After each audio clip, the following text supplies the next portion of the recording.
વિશ્વ આદિવાસી દિવસની ઉજવણી આદિવાસી દિહી તરીકે આપણે ઉજવણી કહો છે ત્યાં હંમેશા આપણે ઉજવણી કોરાન જો છે પણ અમુક વસ્તુઓ જે માએ આપે સમાજમાં એ હોત્યો तुम्हाला કદાચ तुम्हाला કરવા લાગી શકે પણ જે વસ્તુ है કે જ્યાં આદિવાસીની પહેચાન કે આદિવાસી તરીકે આપણે ઓળખાણ તોલી જ નહીં કે ખાલી આપણે દારૂ પીને બેન્ડ પાર્ટી में નાચજે બાઈકો લઈને ફરીજે તોલી જ ઓળખાણ નહીં આપણે એઝ આદિવાસી તરીકે का सपोज योग तुम्हारा उदाहरण दी जो एमबीबीएस में यहीं थी गयो गांव थी जो राजकोट पहली रहा गयो तो वे मां ता दोस्ता रहता बदा એટલે દરેક કાસ્ટ ના હતા કાદા કાસ્ટિઝમ નહીં કહું બાકી હે કો આખું કા તા વસ્તુ ભાઈ હે કે કાદા મી યોગા દોસ્તા રહે ગયો એટલે ત્યાં મલ હોદ્યા આજુ પાઈ મીને પીધા તા હું તો પહેલા હોદ્યા કે તમે કઈ જ્ઞાતિના છો એટલે મેં એવું કહે કે હું આદિવાસી એટલે પેલા સાંભળ્યું નહીં બરાબર તો પાછું મને પૂછ્યું કઈ જ્ઞાતિ એટલે મેં કીધું આદિવાસી અચ્છા આદિવાસી એમ કરીને એનું મોઢું થોડું બગડી ગયું પછી પાણી પીધું અમે જમીને આવ્યા કેમ કે આપણને કોઈ શરમ હતી નહીં એટલે જમવાનું ખાધું ખરું પછી નીકળ્યા હવે એ સમય જે હતો આપણે આપણી પહેચાન આપણે ઊભી કરેલી છે સામેવાળા વ્યક્તિ માટે જો આપણે મેન્ટાલિટી આપણી બદલશું સૌથી પહેલા આપણું મગજ આપણે સુધારશું આપણા વર્ણીકરણમાં આપણે રહેવામાં આપણે આગળ ભણશું એમની સામે લડશું મતલબ શિક્ષણ લઈને આપણે એમની સામે ઊભા રહેશું તો પછી આપણે એમની સામે બોલી શકીએ એવું થશે હવે એ માણસ જે છે આજની તારીખમાં એમનો છોકરો એઝ અ પેથોલોજિસ્ટ એ બી ક્લાસ 1 છે હું બી ક્લાસ 1 છું પણ અત્યારે કાંઈ બી તકલીફ હોય એમડી મેડિસિનને લગતી કાંઈ બી તકલીફ હોય તો એ હંમેશા 24 કલાક મને ફોન કરે ત્યારે મને પણ ગર્વ થાય કે તે સમય શું હતો એને પાણી આપતા પહેલાં બી મને એવું પૂછ્યું કે તમે કઈ જ્ઞાતિના છો આજે એ જ માણસ હંમેશા ઘરની કંઈ પણ તકલીફ હોય તો મને પૂછે બીજું એક્ઝામ્પલ તમને આપું હું જ્યારે અમદાવાદ સિવિલમાં હતો તો એક 65-70 વર્ષના દાદા આવ્યા એના છોકરા જોડે હવે દાદા બેભાન હતા એનું જે ટ્રીટમેન્ટ કરવાનું હોય અમે કરતા હતા અને એક ભાઈએ મને આવીને પૂછ્યું તમે કઈ તમારું નામ શું એટલે મેં કીધું દિલીપ તો કે નામ નહીં તમારી નાત કઈ એમ એટલે મેં કીધું મારું નામ દિલીપ ગામિત અને હું જ અહીંયા ઇન્ચાર્જ છું અને તમારી ટ્રીટમેન્ટ હું જ કરવાનો છું તમારે રહેવું હોય તો રહો બાકી અહીંથી નીકળી જાઓ હવે એ સમય એવો થયો અમે વેન્ટિલેટર પર મૂક્યા દાદાને 3 દિવસ પછી મસ્ત સાજા થયા ડિસ્ચાર્જ થયા અને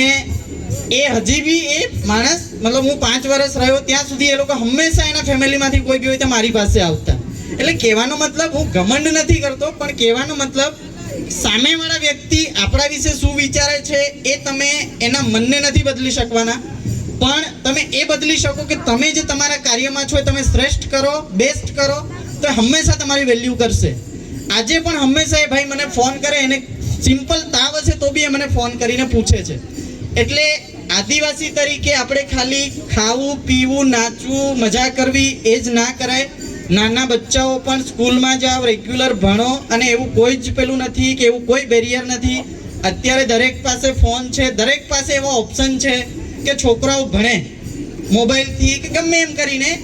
તમે ટ્રાન્સપોર્ટેશનની વાત કરો કે અમારા વખતે સમય એવો હતો અહીંથી બસમાં જવા માટે ઘરે આપણી પાસે પૈસા હોય નહીં પણ કુદરતનું કંઈક હશે અને એમાંથી અમે ભણ્યા પણ કહેવાનો મતલબ અત્યારે આપણી પાસે ઘણી બધી વસ્તુઓ અવેલેબલ છે સ્કૂલો છે ટીચરો છે અમારી વખતે ટીચરો પણ નહોતા એટલે એ વસ્તુ જો આપણે કરશું ધીરે ધીરે આગળ ભણશું અને એના માટેનું મેઇન જે છે આપણી પાસે જે બળ છે એ છે શિક્ષણ જો તમે શિક્ષિત થશો અને જો તમે આગળ વધશો તો જ તમારી વેલ્યુ કરશે બાકી તો પછી આપણે કોઈ બી સામેથી આવીને કહી જાય કે આ તો આદિવાસી આવા જ રહેવાના પણ એ વસ્તુ આપણે બદલવાની છે એ આપણે નહીં બદલશું ત્યાં સુધી સામેવાળો માણસ આપણને એ જ ગણવાનો છે એટલે વધારે નહીં કહેતા આદિવાસી દિવસ ઓબ્વિયસલી આપણે એન્જોય કરવું જોઈએ તમે નાચી ખુશીથી બધું કરો પણ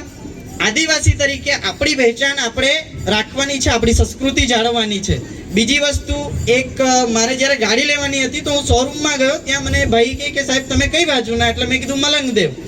પછી કે તમે શું કરો એટલે મેં કીધું ડૉક્ટર તો કે શું કરો છો હોમિયોપેથિક આયુર્વેદિક એટલે મેં કીધું ના એમબીબીએસ કર્યું હું એમડી છું અત્યારે તો કે મમ્મી પપ્પા ક્યાં નોકરી કરે એટલે મેં કીધું એ તો ખેતી જ કરે છે તો અભણ છે ભણતા બોલતાય નથી આવડતું ગુજરાતી એમ